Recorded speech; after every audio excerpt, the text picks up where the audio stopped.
Hello everyone, स्वागत है आपका मेरे इस YouTube चैनल पर। इस वीडियो में हम पढ़ेंगे कक्षा 10वीं का पाठ 6, जिसका नाम है नियंत्रण और समन्वय।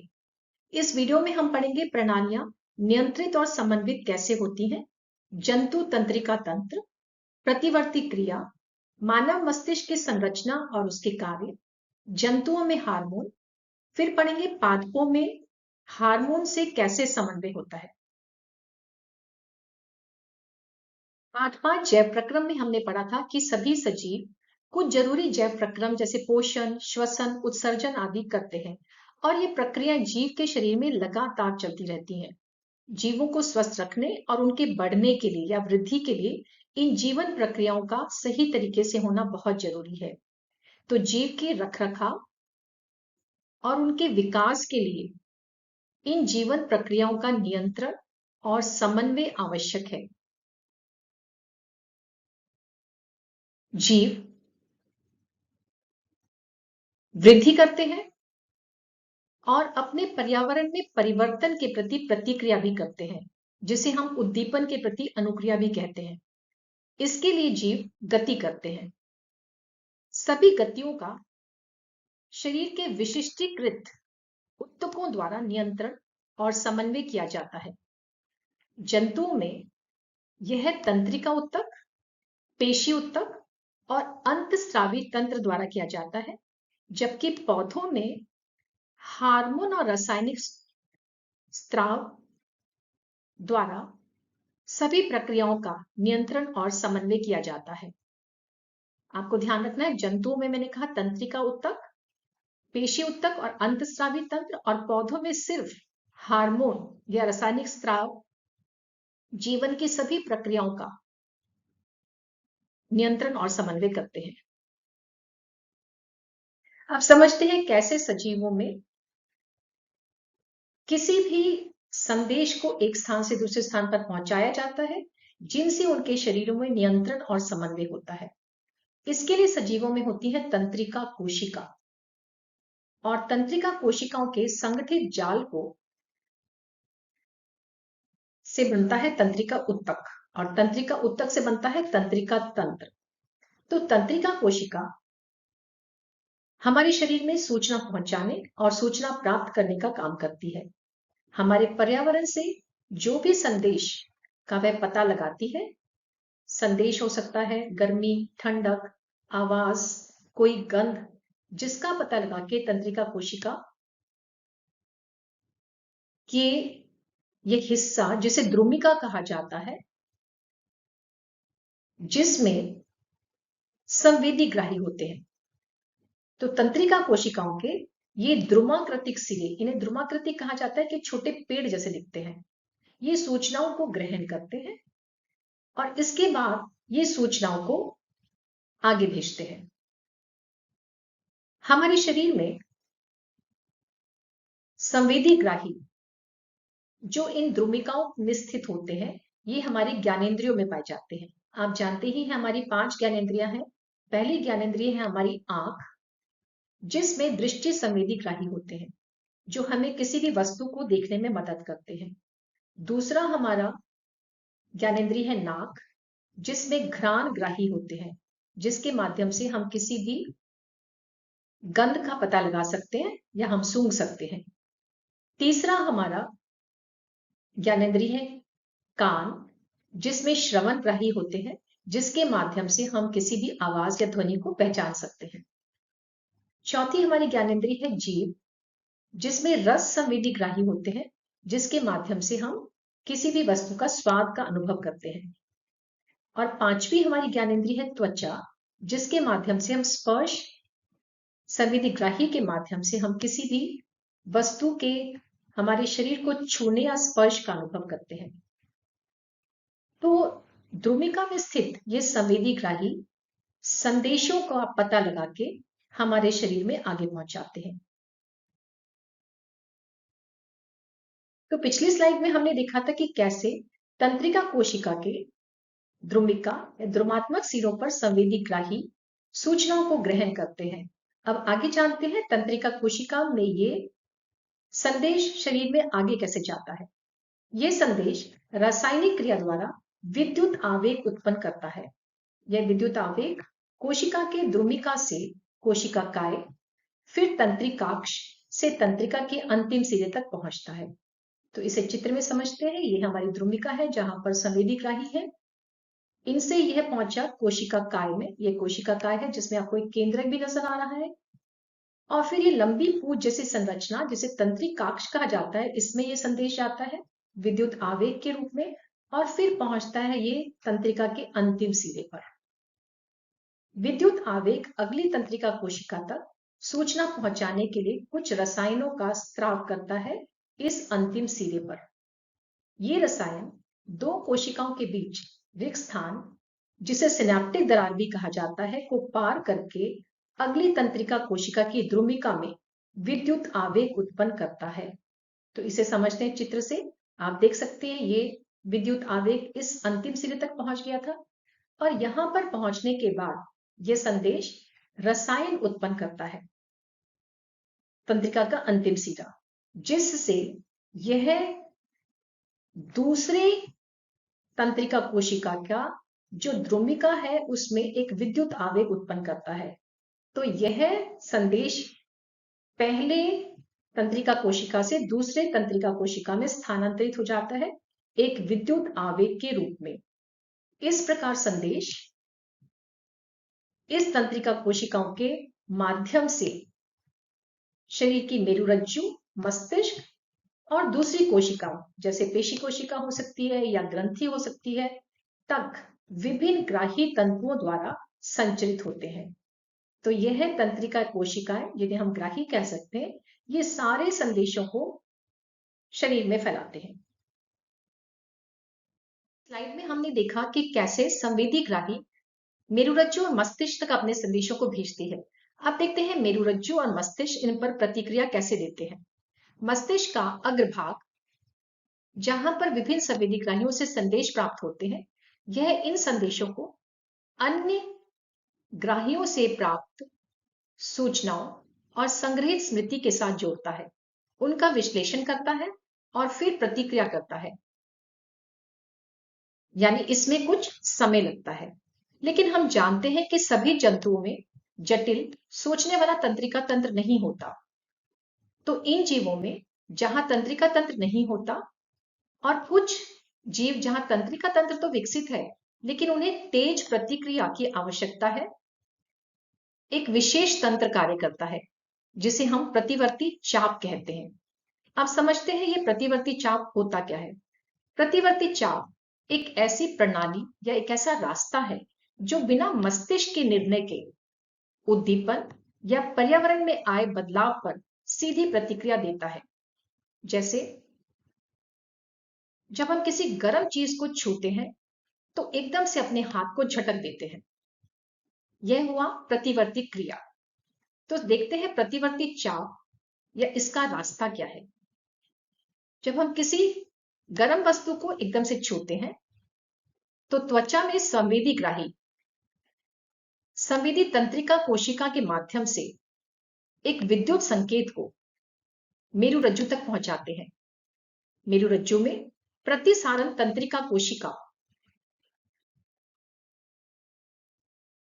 प्रेरक तंत्रिका कोशिका के माध्यम से प्रभावक मांसपेशियों को संदेश भेजती है, जिससे हम उद्दीपन के प्रति अनुक्रिया करते हैं या अपने हाथ को उस गर्म वस्तु से दूर हटा लेते हैं।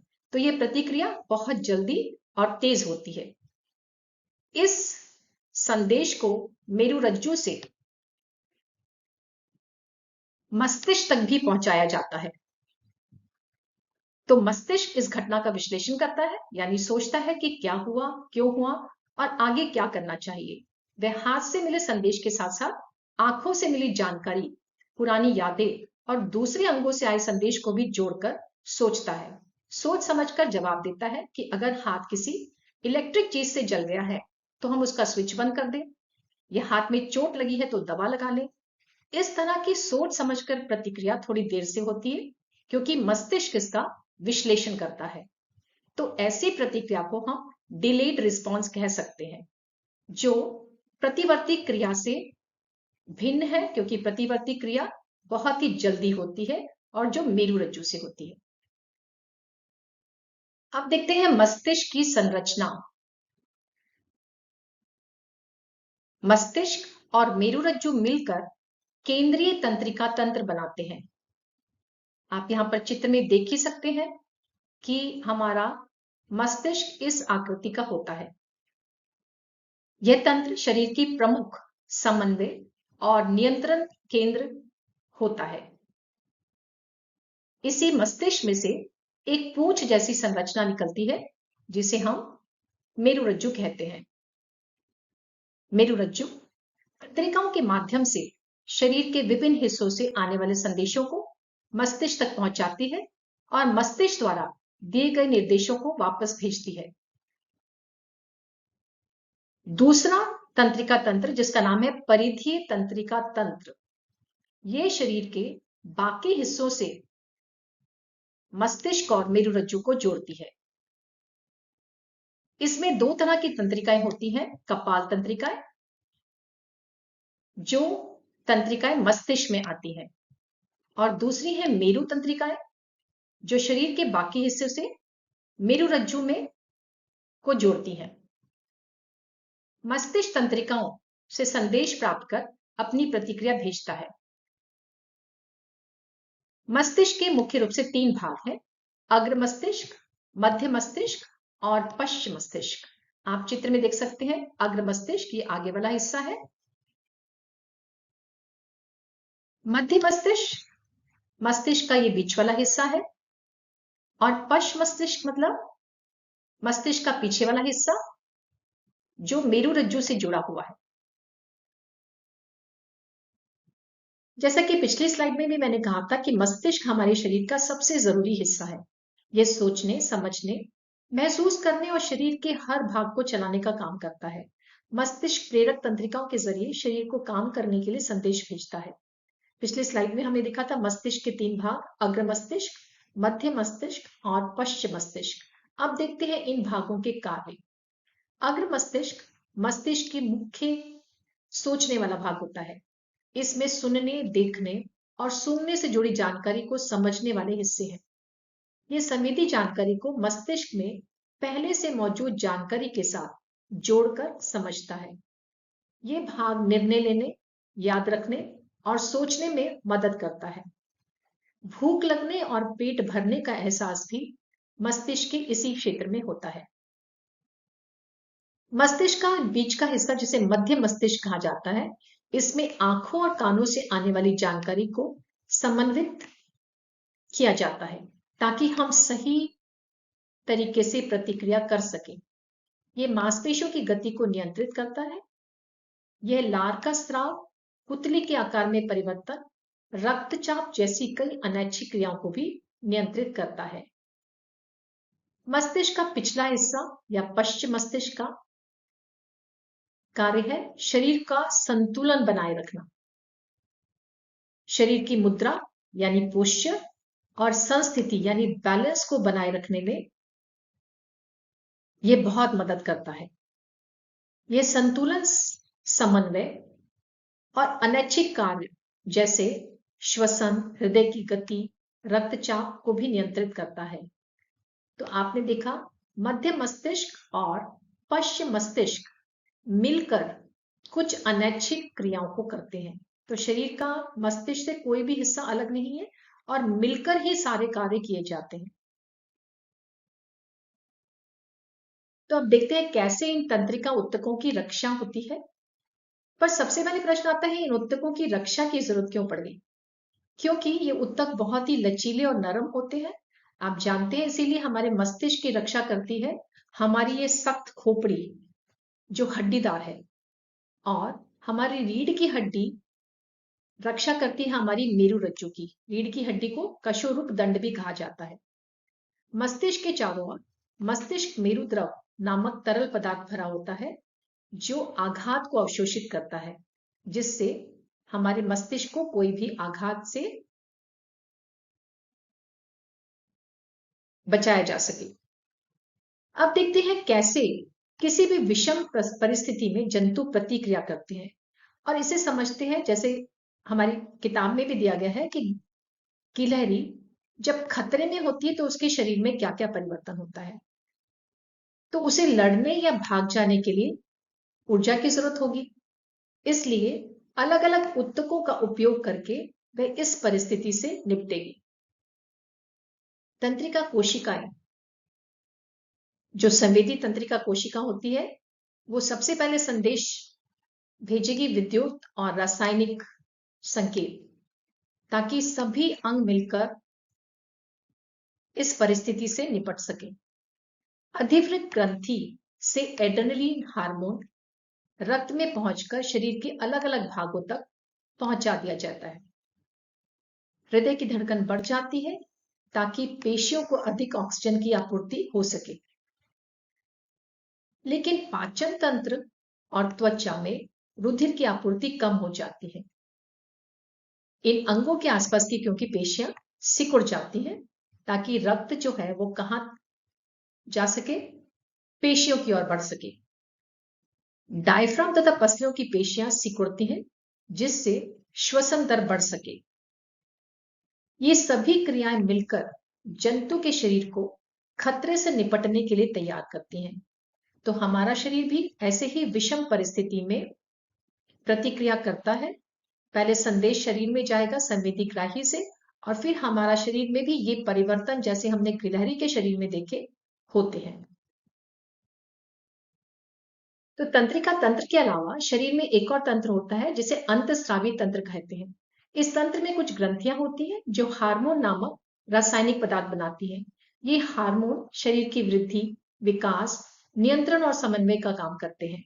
तो देखते हैं यहां पर शरीर की मुख्य ग्रंथियां और उनके कार्य। सबसे पहले है अवटु ग्रंथि, जो थायरोक्सिन नामक हार्मोन बनाती है, जो शरीर में ऊर्जा के लिए कार्बोहाइड्रेट, प्रोटीन और वसा के चयापचय को नियंत्रित करती है। थायरोक्सिन के संश्लेषण के लिए आयोडीन आवश्यक होता है, जिसे आयोडीन युक्त नमक द्वारा प्राप्त किया जा सकता है। इसकी कमी से घेंगा नामक रोग हो जाता है, जिसके कारण गर्दन में सूजन आ जाती है। तो ये है हमारी अवटु ग्रंथि। दूसरी ग्रंथि है हमारी पीयूष ग्रंथि, जिससे वृद्धि हार्मोन बनता है। इसकी कमी से बौनापन और इसके अत्यधिक स्त्राव से विशालकायता हो जाती है। तीसरा हमारी ग्रंथि है वृषण, जिससे टेस्टोस्टेरोन हार्मोन का उत्पादन होता है। किशोरावस्था में जो लड़कों में बदलाव आते हैं, वे इसी हार्मोन के कारण होते हैं। इसी तरीके से लड़कियों में अंडाशय नामक ग्रंथि एस्ट्रोजन का स्राव करती है, जिससे किशोरावस्था में लड़कियों में जो बदलाव आते हैं वह इनके लिए जिम्मेदार होती है। अगले ग्रंथि है अग्न्याशय, जो इंसुलिन नामक हार्मोन का उत्पादन करती है। यह हार्मोन खून में शर्करा के स्तर को नियंत्रित करती है। इस हार्मोन की कमी से मधुमेह रोग हो जाता है। हमारा शरीर या समझिए मस्तिष्क ये तय करता है कि कब और कितना हार्मोन बनना है। आपने ऊपर देखा ही है कि यदि हार्मोन ज्यादा है तो उससे एक रोग हो गया, और कम है तो उससे एक रोग हो गया। तो शरीर में संतुलन को बनाए रखने के लिए हार्मोन के एक प्रक्रिया चलती रहती है, जिसे कहते हैं पुनर्भरण क्रिया विधि, जिसके अनुसार शरीर में कब हार्मोन का उत्पादन होना है, और उत्पादन के बाद जैसे ही उसका स्तर बढ़ा, उस उत्पादन को रोकना है। इसे ही कहा जाता है पुनर्भरण क्रियाविधि या फीडबैक मैकेनिज्म।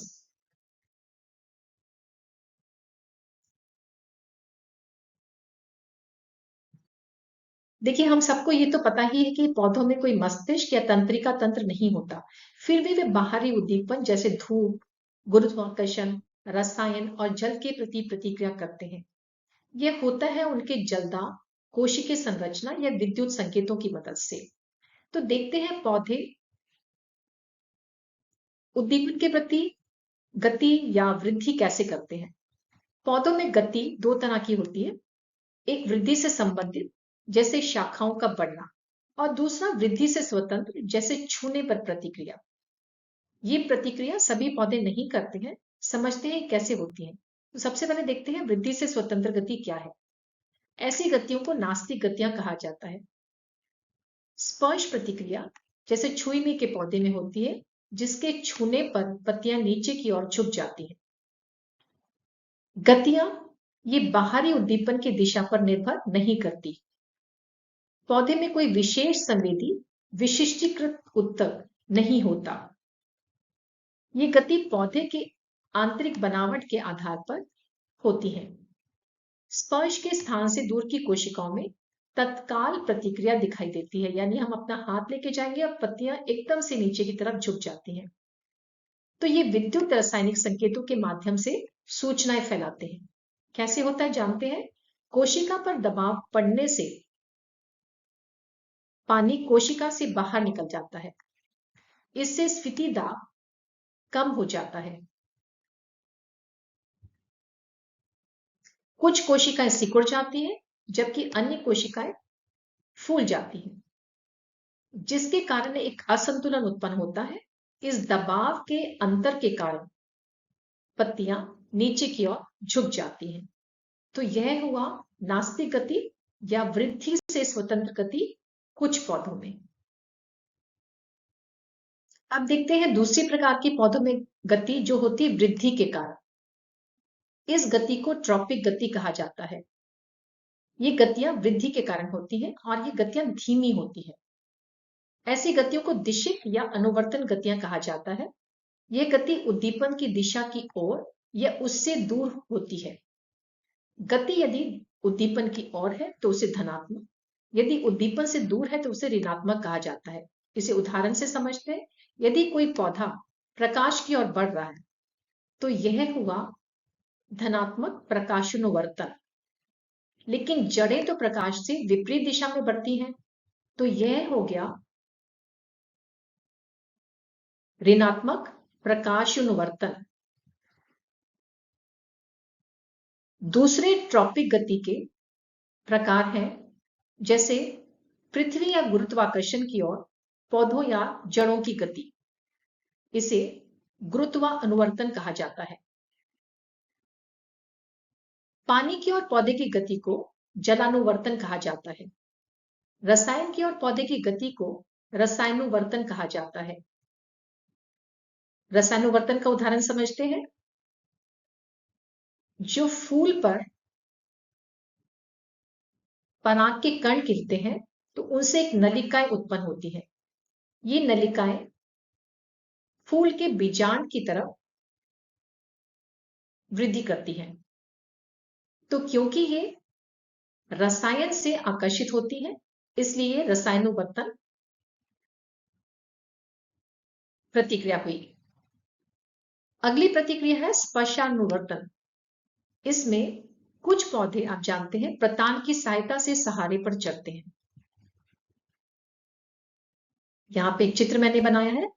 जब प्रतान सहारे से छूता है तो संपर्क में आने वाले हिस्से की वृद्धि धीमी होती है और जो दूर वाला हिस्सा है उसकी वृद्धि तेज होती है।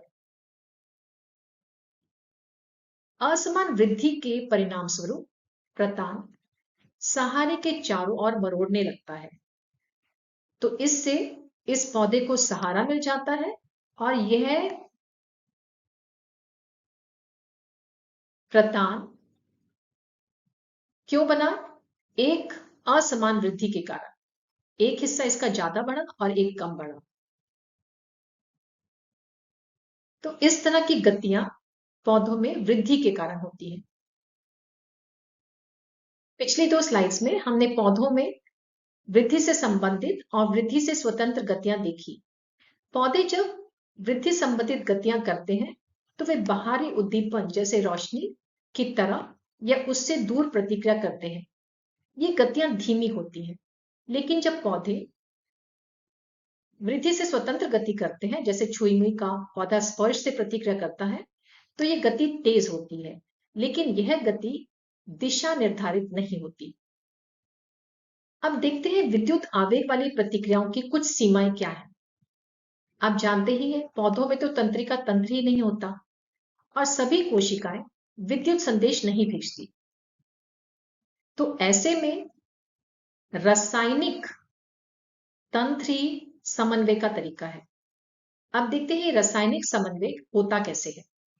बहुकोशिकीय जीव, चाहे वो पौधा हो या जानवर, दोनों ही कोशिकाएं एक दूसरे से संवाद करने के लिए या संदेश भेजने के लिए रसायनों या हार्मोनों का उपयोग करती हैं। जब कोई कोशिका उद्दीपन महसूस करती है तो वह एक विशेष रसायन बनाती है।